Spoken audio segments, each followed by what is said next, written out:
talk about how can you figure out the solution on how you can do that on your sim app. So all you have to do in the first, so you just go down here, click on this sign down here.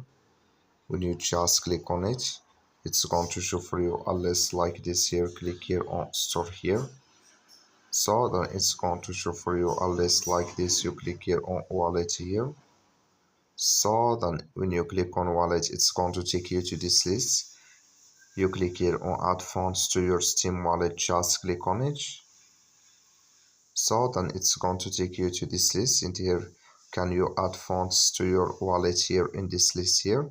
Can you select prices here? Then you add here on funds.